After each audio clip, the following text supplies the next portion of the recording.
Aqui se faz, aqui se paga. Olá, espero que você esteja bem. Nós estamos aqui mais uma vez, hoje para concluirmos o estudo de Naum capítulo 3, mas antes é necessário que eu faça 3 pedidos. E o primeiro pedido é para que você não apenas curta, mas compartilhe esse estudo com outras pessoas, para que outras pessoas venham ser abençoadas, edificadas.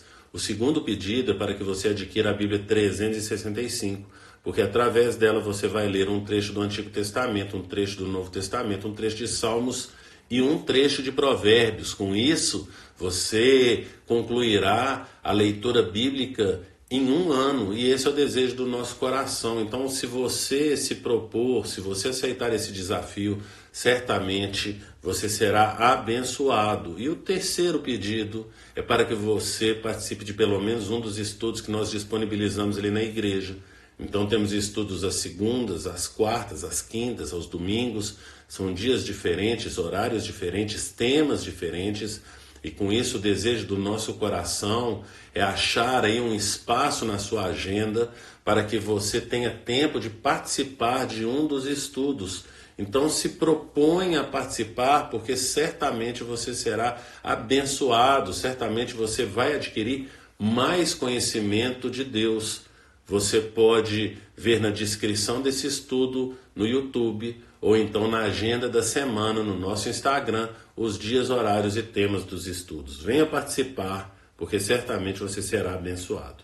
Depois desses pedidos, quero compartilhar com vocês aqui 2 versículos, os 2 últimos versículos de Naum, mas eu vou citar o versículo 1 ali de Naum mais para frente. Então, versículo 18 e 19, que diz: Ó rei da Assíria, os seus pastores dormem, os seus nobres adormecem, o seu povo está espalhado pelos montes e não há ninguém para reuni-lo, não há cura para a sua chaga, a sua ferida é mortal.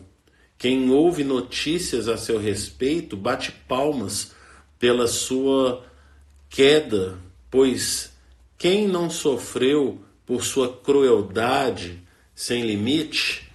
Quero começar pelo final, essa pergunta retórica que termina o livro do profeta Naum. E ele pergunta: quem não sofreu por sua crueldade sem limites? Aqui tem uma acusação contra a postura da Assíria no período de guerra e como que tratava os povos conquistados. A Assíria era cruel. A Assíria, ela dominava um povo. Quando ela conquistava um povo, ela misturava esse povo. Ela acabava com a história desse povo. Ela pegava as famílias e separava as famílias. Então, suponhamos que existiu uma família que tem um pai, uma mãe e um filho. É claro que naquela época os casais não tinham apenas um filho. Isso é coisa dos nossos dias, mas isso é uma outra história. Então naquela época eles tinham vários filhos, mas quero trabalhar com o exemplo de uma família composta por 3 pessoas, pai, mãe e filho. O que a Assíria fazia? Ela separava essa família, então arrumava uma outra mulher para o pai e outros filhos para o pai, e ele com essa outra mulher faria outros filhos. Portanto, misturava o pai, por exemplo, que era de Israel, Reino do Norte, coisa que aconteceu com o Reino do Norte. Então pegava o pai e fazia ele casar com uma pessoa de um outro povo, e com essa pessoa ele iria morar e ter filhos e mandava ele para longe das terras dele. Depois pegava a mãe e fazia a mesma coisa com a mãe e levava para uma outra extremidade da terra. Então eles estavam separados pela distância e viviam essa vida familiar com pessoas diferentes em uma localização bem diferente, bem oposta uma da outra. E a criança ficava à mercê da Assíria. Isso era muita crueldade. Você consegue se colocar no lugar de alguém que foi conquistado pela Assíria? Portanto, o Senhor levanta aqui essa pergunta retórica: quem não sofreu por sua crueldade sem limites? A Assíria era uma grande potência na época dela, antes da sua queda e da sua destruição. E ela fazia crueldade com os povos vizinhos dela que ela ia conquistando. Fez isso com Israel, Reino do Norte, como falamos. Essa era a postura dela. O problema é que ela era totalmente corrompida. Então, como falei, se a gente lê aqui no versículo 1 desse capítulo 3, fala: ai da cidade sanguinária. Então, sanguinária, a gente já sabe por que era sanguinária. Essa maldade que fazia, matava criança, matava pai, separava pai de filho, pai de esposa, esposa de marido. Ela fazia toda essa crueldade. Então, voltando para o versículo 1, ai da cidade sanguinária, repleta de fraudes, cheia de roubos, sempre fazendo as suas vítimas. Vivia de uma forma cruel. Ela era totalmente corrompida. Fala a respeito das fraudes que havia nela, fala a respeito dos roubos.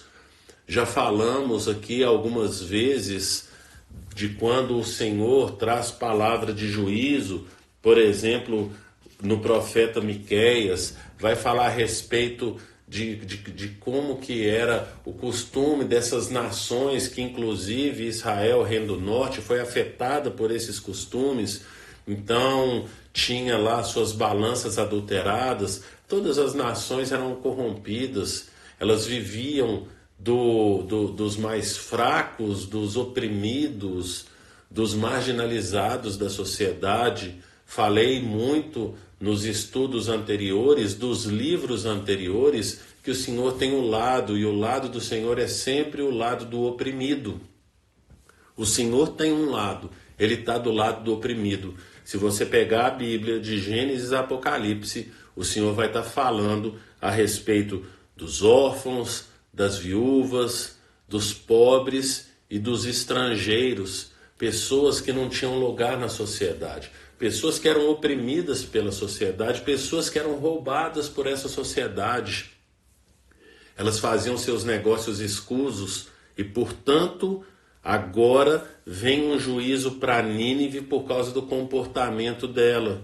Ela então está falando aqui que era repleta de fraudes. Então você imagina tudo quanto é tipo de fraude em todos os níveis da esfera da sociedade. Eram cheias de roubos, da mesma forma em todas as esferas da sociedade.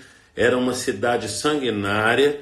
Então ela matava, como a gente começou com a pergunta retórica, a última frase, né? A última frase que termina com uma pergunta retórica do livro de Naum, falando: quem não sofreu por sua crueldade sem limites, por isso era sanguinária, pela forma como ela tratava todas as nações e era má. Então a gente percebe que se cumpre aqui o que está escrito e já foi lido aqui anteriormente, aqui no estudo de Naum, já foi lido esse texto de Gálatas capítulo 6, versículo 7.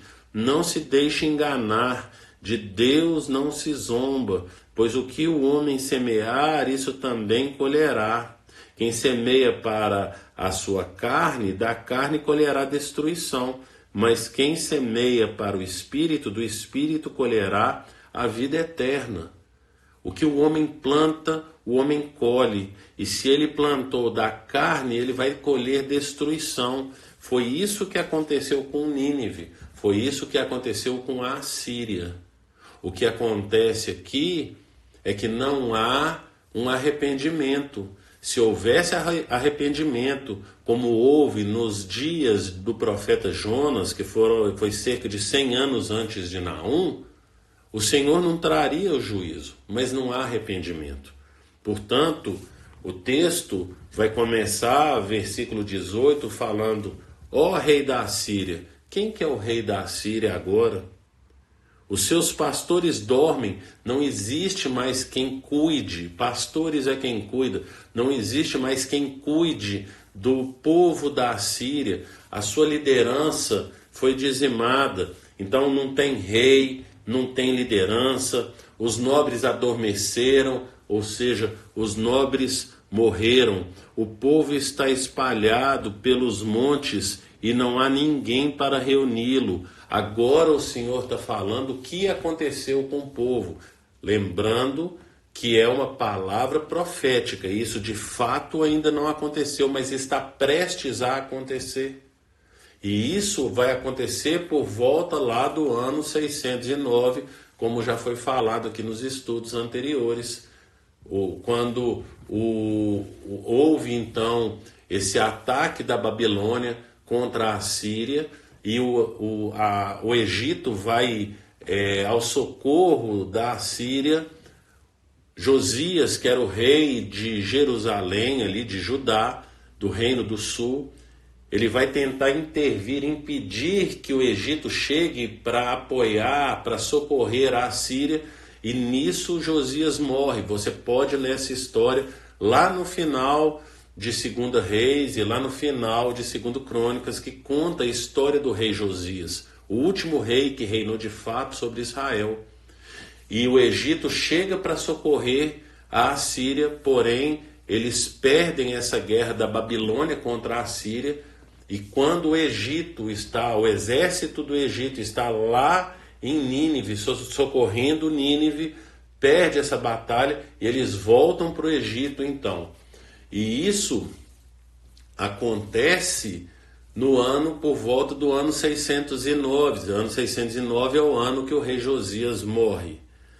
Por isso vem essa palavra de juízo que está prestes a acontecer, como falei aqui no capítulo 2, no estudo de ontem, no estudo de anteontem, no capítulo 1. Naum escreveu esse livro, essa profecia, entre os anos 663 e 612. Então, se ele escreveu no ano 612 esse juízo para o rei da Assíria, para os pastores que são os líderes da Assíria e para os nobres, falando então que nenhum deles existe, que todos faleceram, essa palavra já está prestes a acontecer. Está há cerca de 3 anos do seu acontecimento. Palavra de juízo que vem de Deus, um juízo iminente, já está às portas, já vai acontecer. Não tem saída para Nínive porque não houve arrependimento. O Senhor levantou Jonas para levar uma palavra de confronto. Na ocasião, o rei de Nínive se arrependeu, se converteu, porém o povo não continuou andando nos passos daquele povo que se arrependeu no período de Jonas. E agora, por isso, esse povo vai sofrer essa consequência, vai sofrer esse juízo da parte do Senhor. E isso serve de alerta para nós hoje. Tudo que o homem semear, isso também ceifará. Precisamos, como está escrito aqui em Gálatas, Paulo escrevendo para a igreja da Galácia, Gálatas capítulo 6, no versículo 8, vai falar então: quem semeia para o Espírito, do Espírito colherá a vida eterna. O que temos semeado? Temos semeado para a carne, como está escrito aqui no versículo 8, e quem semeia para a carne colherá destruição, ou estamos semeando para o Espírito, e como diz aqui, quem semeia para o Espírito colherá a vida eterna. Pense nisso e que o Senhor te abençoe.